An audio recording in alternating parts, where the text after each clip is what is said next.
Bismillahirrahmanirrahim. Assalamualaikum warahmatullahi wabarakatuh.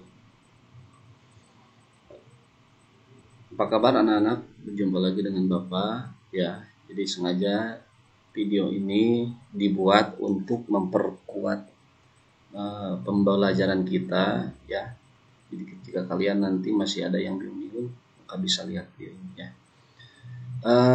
Pada kesempatan ini bahasan kita itu tentang berbusana muslim dan muslimah sebagai cerminan kepribadian dan keindahan bersama Bapak yaitu Ismail Yusuf.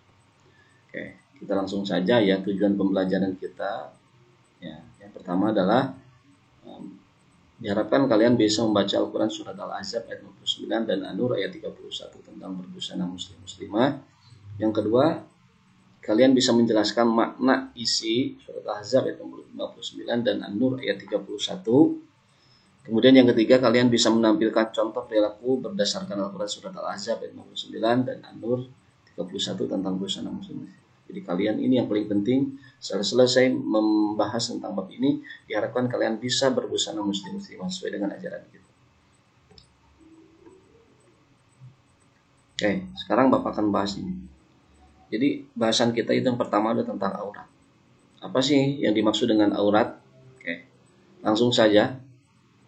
Aurat ada secara bahasa, ada juga secara istilah. Sekarang kita bahas secara bahasa dulu ya. Berasal dari bahasa Arab, yaitu asal kata dari awira.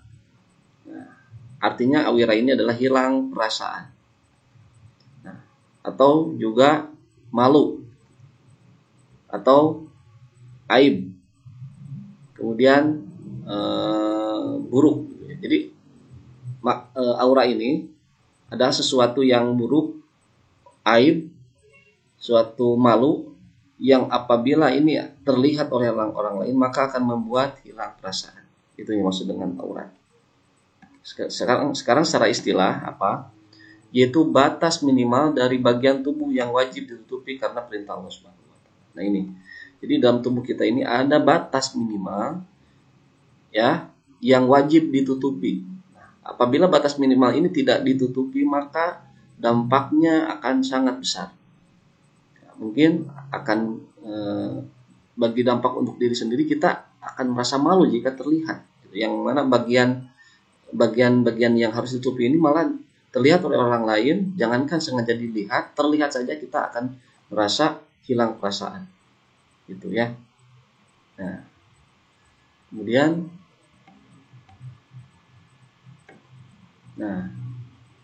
sekarang kalau kita berhubungan dengan jilbab, berhubungan dengan aurat, maka pasti kita akan berhubungan dengan berbusana muslimah atau berbusana muslimah. Nah, salah satunya itu dengan mengenakan jilbab sebagai busana muslim.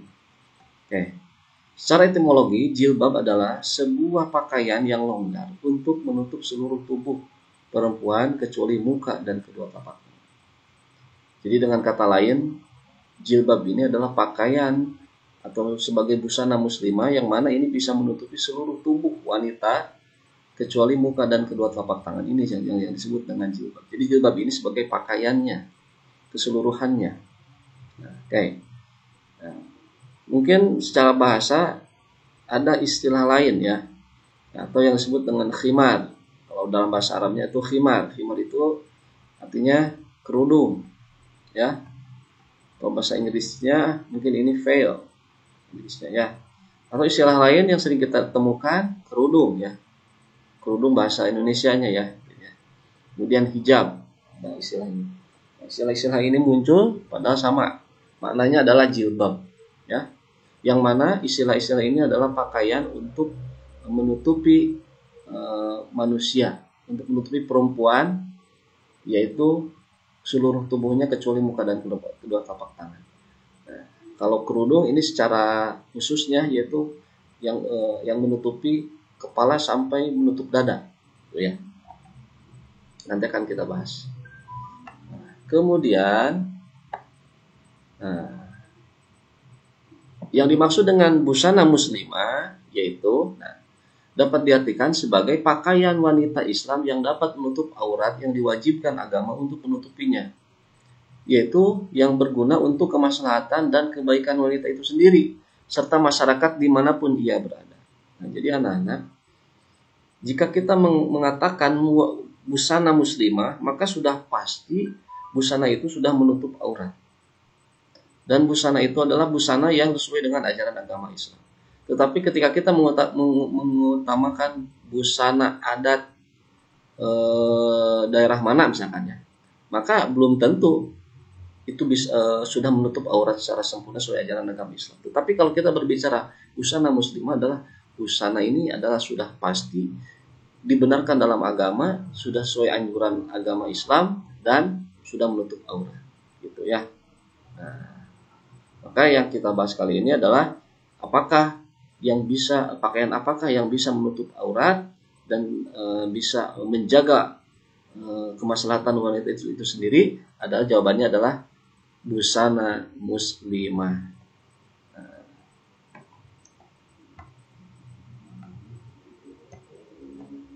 Oke, selanjutnya. Lalu ada perintah menutup aurat.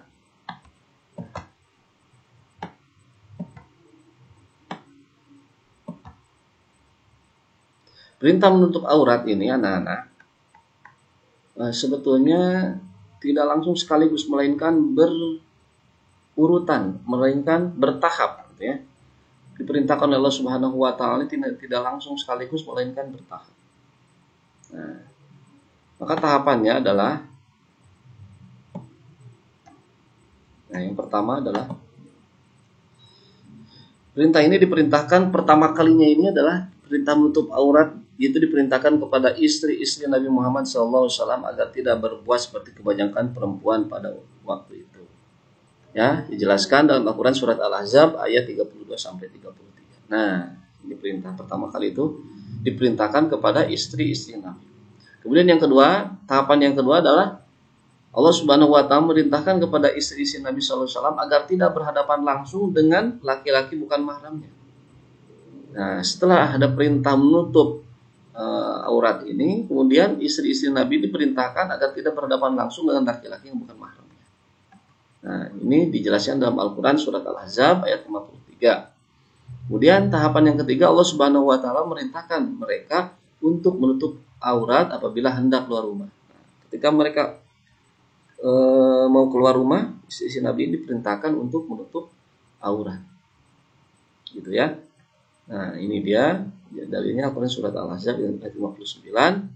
Nah, dan dalil ini pula sebagai tahapan yang keempat, yaitu Allah Subhanahu wa taala memerintahkan untuk memakai jilbab bukan hanya kepada istri-istri Nabi Muhammad SAW saja dan anak-anak perempuannya, tetapi juga kepada istri-istri orang yang beriman. Nah, bagi akhirnya surat Al-Ahzab ayat 59 ini sebagai dalil bahwa kita diperintahkan untuk menutup aurat. Dalil ini tidak hanya kepada istri dan anak perempuan Nabi SAW saja, tetapi bagi seluruh orang yang beriman, perempuan mukminah. Oh, siapa saja orang yang beriman, mukminah, ya, agar menutup aurat wajib hukumnya. Jika ini tidak dilakukan maka akan berdosa. Ya. Baik, selanjutnya. Nah, ayat ini insya Allah akan dijelaskan dan sudah dijelaskan pada pertemuan yang selanjutnya, ya, Bapak lewat dulu aja. Nah, kemudian, apa sih isi kandungan Al-Quran surat Al-Ahzab ayat 59? Jadi, surat Al-Ahzab ayat 59 ini menceritakan tentang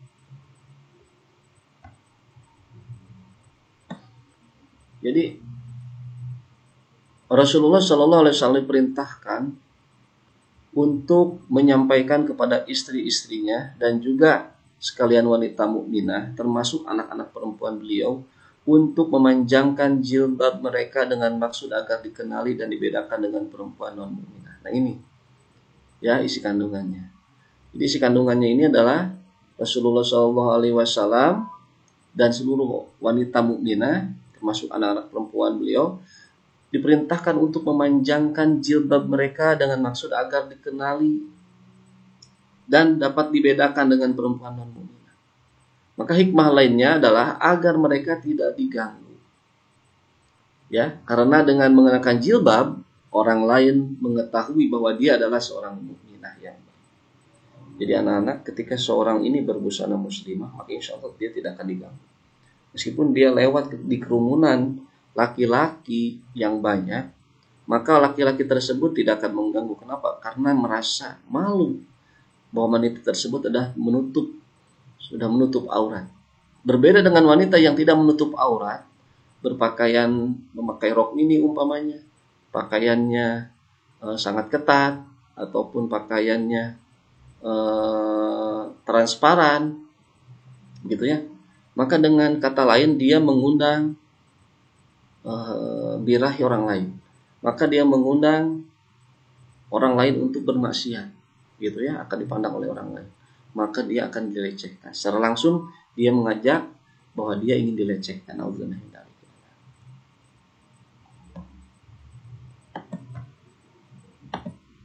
Kemudian yang kedua adalah pesan Al-Quran ini datang menanggapi adanya gangguan kafir Quraisy terhadap para mukminah, terutama pada sisi Nabi SAW yang menyamakan mereka dengan budak. Karena pada masa itu budak tidak mengenakan jilbab, maka oleh karena itu dalam rangka melindungi kehormatan dan kenyamanan para wanita ayat ini diturunkan. Oke. Kemudian Islam begitu melindungi kepentingan perempuan dan memperhatikan kenyamanan mereka dalam bersosialisasi.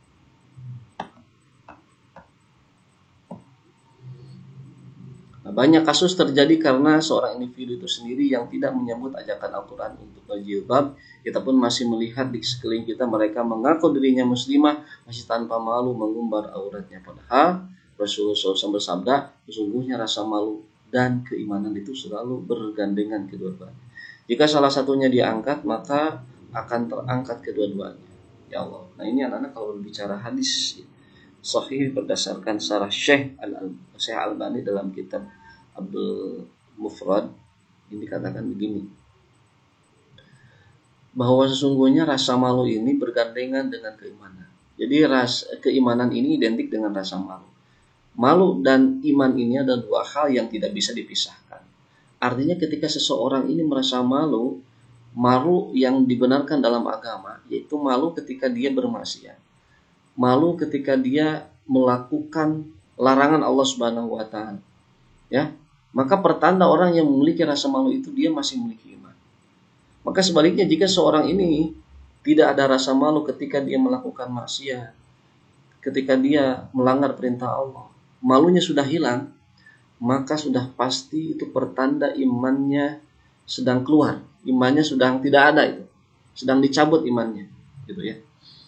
Maka kita sebagai orang yang beriman harus memiliki rasa malu. Karena malu ini adalah bagian daripada al-haya'u minal iman. Oke, selanjutnya. Nah, sekarang isi kandungan surat An-Nur ayat 31. Nah, jadi Allah Subhanahu wa taala berfirman kepada seluruh hambanya yang mukmin agar menjaga kehormatan diri mereka dengan cara. Nah, ini mungkin solusinya ya. Nah, jadi dijelaskan dalam Al-Quran surat An-Nur ayat 31. Nah, yang pertama adalah kita diperintahkan untuk menjaga pandangan.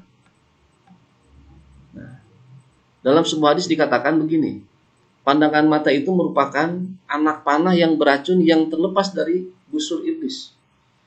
Barang siapa yang meninggalkan karena takut kepada Allah, maka Allah Subhanahu wa taala akan memberinya ganti dengan manisnya iman di dalam hatinya. Bayangkan anak-anak, apa yang kita pandang, maka pada saat itu bagaikan iblis sedang melepaskan anak panahnya. Maka apa yang kita lihat itu akan terbayang.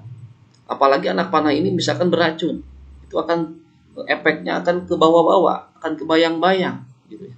Ketika seorang laki-laki memandang hal-hal yang bukan haknya, yang bukan miliknya, sesuatu yang tidak boleh dipandang, malah dia dipandang. Laki-laki melihat perempuan cantik, sudah mabohai misalkannya. Bukannya beristighfar, bukannya menundukkan pandangan, malah dia terus aja melihat. Maka pada saat itu iblis sedang melepaskan anak panahnya. Ya, anak panahnya ini tidak hanya anak panah tetapi beracun. Maka pandangan Anda itu akan teringat-ingat di otak Anda dan itu akan menjadi suatu kemaksiatan. Maka mata ini akan dihisab di hadapan Allah. Matamu dipakai untuk apa?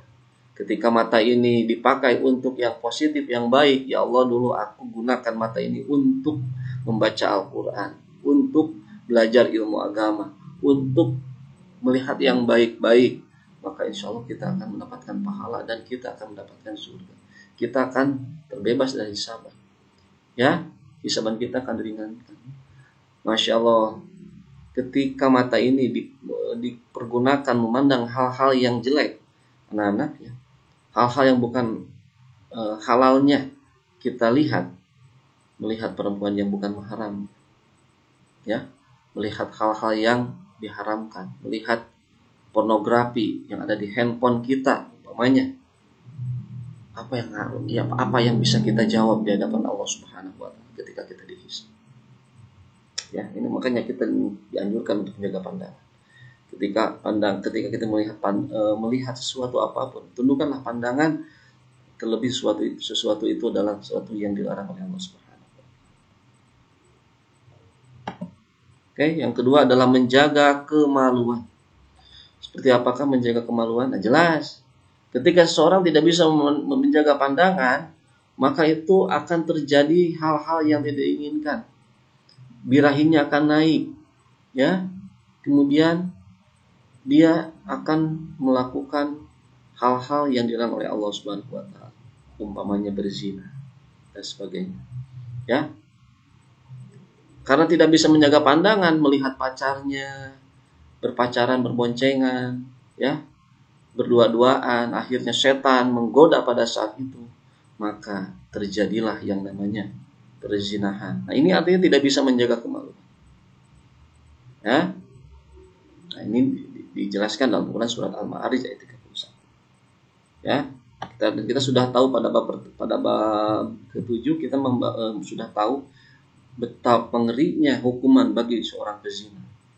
Terlebih itu pezina yang muhsan, ya. Ketika seorang yang sudah menikah dia melakukan perzinahan, dia berselingkuh, maka hukumannya sangat mengerikan sekali, yaitu dirajam, ya, dimasukkan ke dalam lubang, dilempari batu sampai meninggal. Ya. Oke, yang ketiga adalah menjaga aurat. Nah, ini menjaga aurat ini adalah perintah Allah Subhanahu wa taala kepada setiap mukminah, setiap mukmin atau yang beriman laki-laki dan mukminah, dan orang yang beriman perempuan. Yang mengaku orang yang beriman kepada Allah Subhanahu wa taala, maka wajib untuk menutup auratnya.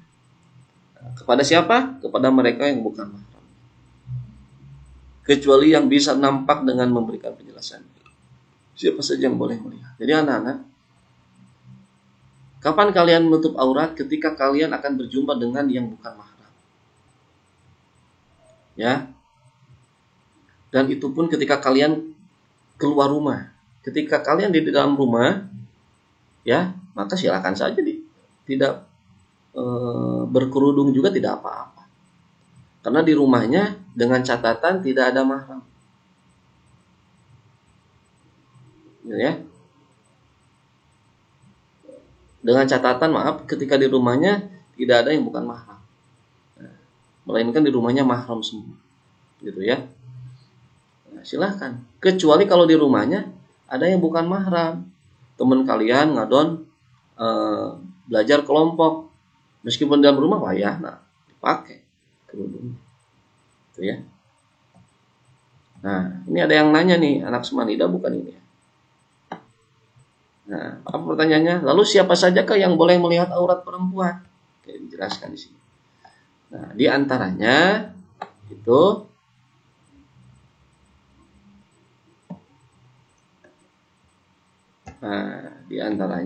adalah suami. Awas, mentang-mentang wanita soleha selalu menutup aurat sampai-sampai di depan suaminya pun dikerudung, Jangan. depan suaminya diperlihatkan. Justru harus diperlihatkan kalau pada suami. Nah, ketika Anda memperlihatkan kecantikannya di depan suami, itu pahala yang besar. Tapi Anda memperlihatkan kecantikan bukan kepada suami, gitu ya, itu dosa. Kalau ke orang lain cantiknya Masya Allah, tetapi di depan suami aduh amburadul ya misalnya. Nah itu salah ya. Yang kedua adalah mertua. Mertua itu adalah orang tua daripada suami. Itu boleh melihat misalkan dalam rumah ya, atau saudara laki-laki. Depan saudara laki-laki nggak apa-apa, nggak berkerudung juga. Atau anak-anaknya, anak-anak dari saudara laki-laki, tidak apa-apa. Kemudian saudara perempuan, tidak apa-apa. Ya, anak-anaknya laki-laki, anak-anak daripada saudara perempuan laki-laki, tidak apa-apa. Kemudian hamba sahaya, tidak apa-apa. Kemudian pelayan tua yang tidak ada hasrat terhadap wanita, nah ini diperbolehkan. Ya kalau ayah ibu itu sudah jelas ya. Oke, nah ini dia syarat-syarat atau menutup aurat sesuai syariah. Ini kita harus tahu ya. Oke, nah, batasan untuk menutup aurat bagi perempuan ini sebetulnya sudah dijelaskan dalam hadis. Hadis riwayat Abu Dawud nomor hadis 3580. Nah ini dia batas auratnya itu adalah seluruh tubuhnya adalah aurat perempuan itu kecuali muka dan kedua telapak tangan. Kemudian menutup dada. Kalau Anda ini berkerudung, tapi kerudungnya ini tidak menutup dada, maka itu belum berkerudung. Ya. Kemudian selain menutup dada, juga pakaiannya ini adalah longgar. Tidak transparan. Longgar sih longgar, tapi transparan. Kelihatan ya, dari luar itu kelihatan luka-luka tubuhnya. Kelihatan bentuk tubuhnya, kulitnya, dari transparan. Maka itu belum dikategorikan, belum menutup aurat. Ya. Kemudian yang ketiga adalah yang keempat adalah menutup mata kaki. Jadi harus menutup mata kaki perempuan itu. Beda dengan laki-laki, kalau laki-laki di atas mata kaki hanya disunahkan. Kalau perempuan menutup mata kaki. Kenapa Pak? Nanti takut ke injek atau takut kena najis? Tidak apa-apa. Meskipun nanti kena najis, maka hempasan berikutnya adalah mensucikan. Nah itu dia. Misalkan hempasan pertama ada kena najis, maka hempasan berikutnya adalah mensucikan. Kenapa? Kena tanah. Karena tanah itu adalah fitrahnya adalah mensucikan. Nah ini contohnya khimar dan jilbab. Ya khimar itu kerudungnya, jilbab itu pakaiannya.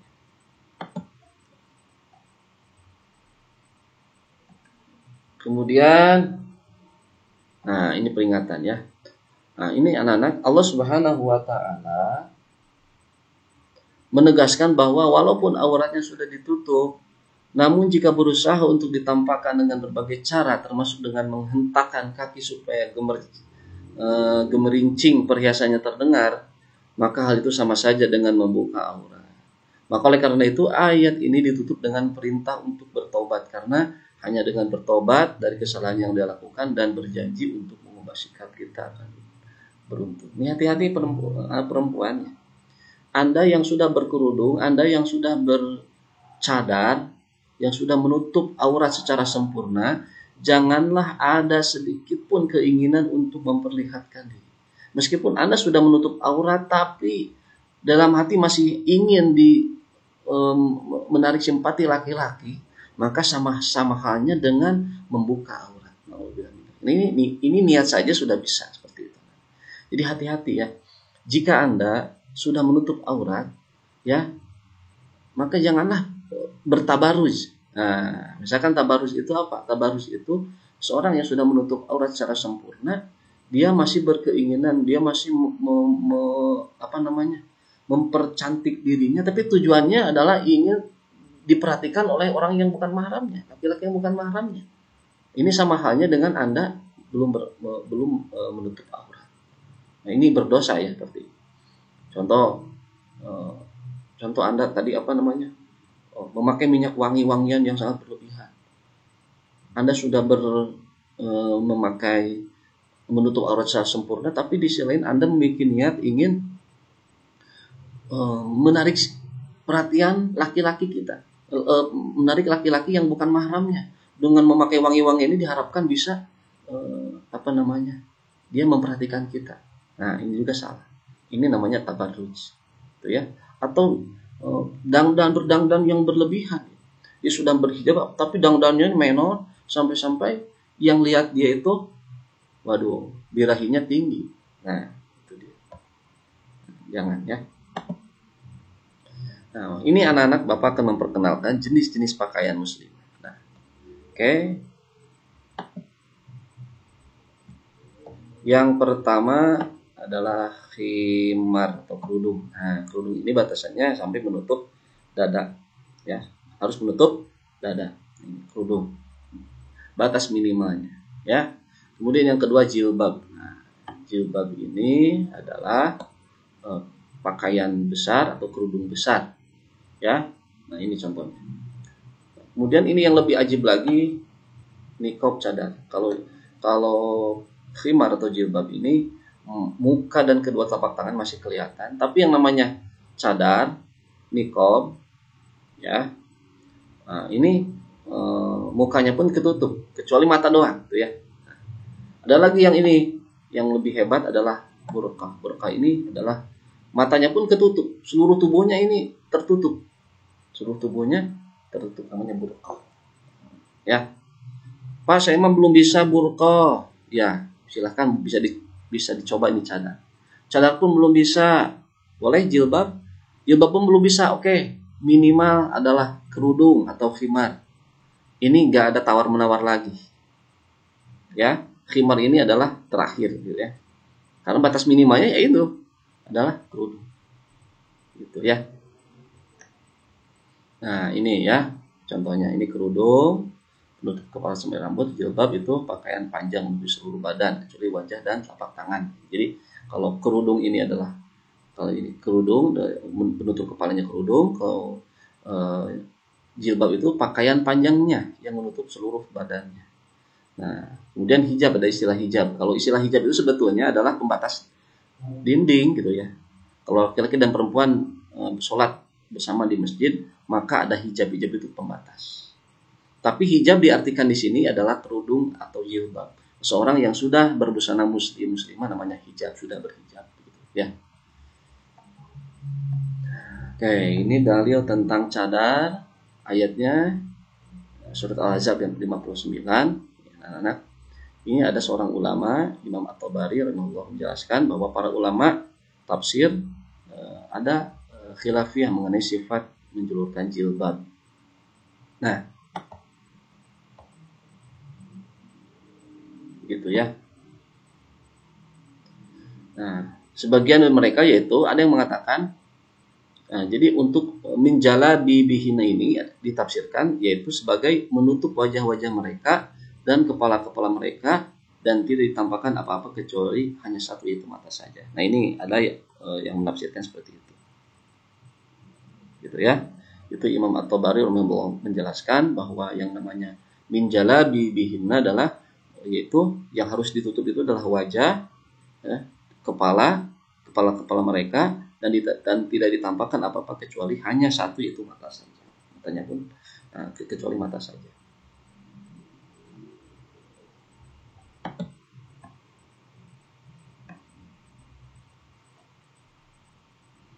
Nah, ini adalah pendapat Imam Mazhab tentang cadar. Nah, ini adalah pendapat Imam Hanafi. Jadi pendapat Imam Hanafi ini adalah pendapat Imam Hanafi adalah wajah wanita bukanlah aurat, namun memakai cadar hukumnya sunnah, dianjurkan dan menjadi wajib jika dikhawatirkan menimbulkan fitnah. Itu pendapat Imam Hanafi. Kemudian mazhab Maliki apa? Mazhab Maliki berpendapat bahwa wajah wanita bukanlah aurat, namun memakai cadar hukumnya sunnah atau dianjurkan dan menjadi wajib jika dikhawatirkan menimbulkan fitnah. Bahkan sebagian ulama Maliki berpendapat seluruh tubuh wanita adalah aurat. Insya Allah ini pendapat Imam Maliki, seluruh tubuhnya adalah aurat. Nah, mazhab Syafi'i, nah bagaimana nih? Ini mazhab Syafi'i ini adalah mazhab yang mayoritas banyak diikuti di Indonesia ya. Di Indonesia itu banyak sekali mazhab Syafi'i. Nah, kita harus tahu nih mazhab Syafi'i. Pendapat mazhab Syafi'i bahwa aurat wanita di depan lelaki ajnabi bukan mahram adalah seluruh tubuh, sehingga mereka berkewajiban wanita memakai cadar di hadapan lelaki ajnabi. Inilah pendapat mu'tamad mazhab Syafi'i. Jadi kalau mazhab Syafi'i ini cadar itu hukumnya wajib, ya. Jadi memakai cadar hukumnya wajib dalam mazhab Syafi'i. Kemudian mazhab Hambali bagaimana? Imam Ahmad bin Hambal mengatakan bahwa setiap tubuh wanita adalah aurat, termasuk pula kukunya. Kukunya juga adalah aurat, gitu ya. Ini menurut mazhab Hambali. Nah, ini pakaian wanita muslim. Nah, kalau laki-laki itu tidak seperti perempuan, karena laki-laki auratnya baina surati wa rukbati, antara pusat sampai lutut, ya, di batas minimal, ya. Jadi laki-laki pun nih kalau main futsal, main basket, itu bisa menjadi dosa juga ketika pakaiannya ini kelihatan pahanya, karena paha itu adalah bagian aurat yang harus ditutupi. Ketika keluar rumah ini wayahna harus ditutupi paha ini. Jadi kalau mereka pengen pakai celana pendek, minimal celana pendeknya agak panjang sampai menutup lutut. Nah, nggak apa-apa kalau itu, ya. Nah, ini jenis pakaian, ada pakaian koko, ada pakaian Pakistan. Kalau pakaian koko itu panjangnya sampai seperti biasa, ya. Kalau pakaian Pakistan sampai lutut, kalau pakaian dari Arab di jubah ya sampai mata kaki. Jadi aslinya itu dari Arabnya itu sampai mata kaki, datang ke Pakistan, datang ke India, jadi turun sampai lutut. Datang ke Indonesia, jadi turun lagi sampai pinggang. Datang ke Amerika, aduh, jadi sampai dada ya, aduh, masya Allah. Itu anak-anak ya. Nah, ini nanti ada praktek kalian memakai busana muslimah. Bagi laki-laki pilihannya ini 3, koko, Pakistan, atau gamis atau jubah.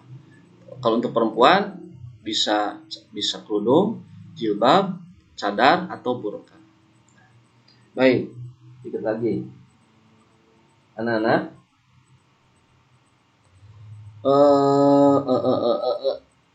untuk berbusana ini ternyata ada seseorang yang sudah merasa berbusana muslimah, tetapi masih dikatakan telanjang. Tetapi syariat mengatakan bahwa dia belum berbusana, melainkan masih telanjang. Seperti apakah itu? Nah, coba lihat gambar pertama ini. Nah, gambar pertama. Nah, inilah yang dimaksud dengan tabarruj. Yang pertama, gambar orang pertama ini, ya, dia ini sudah berkerudung, sudah menutup aurat, ya. Tetapi dia masih bergaya-gaya, yaitu dengan selfie. Dia mengumbar kecantikannya ini ingin dilihat oleh orang lain, padahal dia sudah menutup aurat, ya. Nah, inilah yang dimaksud dengan tabarruj, anak-anak, ya. Ini tidak boleh, ya. Jadi mudah-mudahan dengan Anda yang sudah berkerudung ini bisa berkerudung juga hatinya, gitu ya. Kemudian yang kedua nih, gambar yang kedua apa yang salah? Dia sudah berkerudung, ya ini kerudungnya. Tapi ke bawahnya ini sangat ketat sekali. Nah, ini ketat sekali pakaiannya. Ya. Pakai celana legging ya. Nah, ini belum, masih dikategorikan masih telanjang, kan. Berbusana tapi telanjang. Oke. Yang ketiga nih, ada yang sensor juga. Ini juga sama, sudah berkerudung tapi kerudungnya belum sempurna ini. Tidak menutup dada, kemudian pakaiannya juga ini masih terlihat luka-liku bentuk tubuhnya, sangat kecil, kelihatan tubuhnya. Nah, berarti ini belum dikategorikan menutup aurat. Oke. Nah, yang terakhir nih, yang nomor 4. Ini kenapa ini masih dikategorikan masih telanjang? Kenapa? Dia sudah berkerudung, tapi kerudungnya ini masih terlihat rambutnya, ya. Yang mana rambut itu adalah aurat. Nah, ini tidak boleh dicontoh, ya. Nah, ini juga masih belum menutup aurat. Mudah-mudahan nih, kalau Anda berkerudunglah yang baik, ya. Yang pertama adalah kerudungnya menutup dada, kemudian longgar, ya, tidak sempit bajunya, kemudian tidak transparan. Gitu ya. Oke. Nah, menerapkan perilaku mulia. Nah, mudah-mudahan ini perilaku mulia setelah Anda ini berkerudung, berhijab. Mudah-mudahan perilaku-perilaku mulia ini segera muncul, segera ada dalam diri kita. Apa? Yang pertama adalah sopan, santun, dan ramah tamah. Ini sifat-sifat orang yang sudah menghijab dirinya. Yang kedua, perkataannya, perbuatannya jujur dan amanah. Yang ketiga, gemar beribadah. Yang keempat, gemar menolong sesama. Yang kelima, menjalankan amar ma'ruf dan nahi munkar. Ini anak, insya Allah kelima perilaku baik ini akan muncul ketika Anda sudah berhijab. Ya, jadi jangan takut. Pak, kenapa saya punya teman yang sudah berhijab tapi dia masih ngomongin orang? Saya juga nggak mau takut kayak dia. Nah, salah itu. Kenapa Anda melihat satu orang yang jeleknya ini, yang sudah berhijab tapi dia masih berakhlaknya jelek? Kenapa yang Anda lihat cuma dia doang? Padahal di luar sana banyak sekali orang yang sudah berhijab tapi akhlaknya baik. Kenapa Anda tidak tiru dia? Nah, itu setan paling pintar ya, menjerat tipuan muslihatnya, gitu ya. Jangan takut, ayo mulai dulu aja berhijab, ya. Mulai dari pelajaran PAI dulu. Setiap pelajaran PAI itu wajib berhijab, ya. Nanti kesananya insya Allah Allah akan merubahnya. Oke. Nah, kemudian ini evaluasi. Sudah selesai ternyata anak-anaknya. Ini evaluasinya silakan kerjakan, ya. Dan alhamdulillah sudah selesai. Terima kasih atas perhatian kalian, ya. Dan jangan lupa nih di like, ya, dan di share. Terima kasih. Dengan doa kifaratul majlis, subhanakallahumma bihamdika asyhadu an la ilaha illa anta astaghfiruka wa atubu ilaik. Assalamualaikum warahmatullahi wabarakatuh.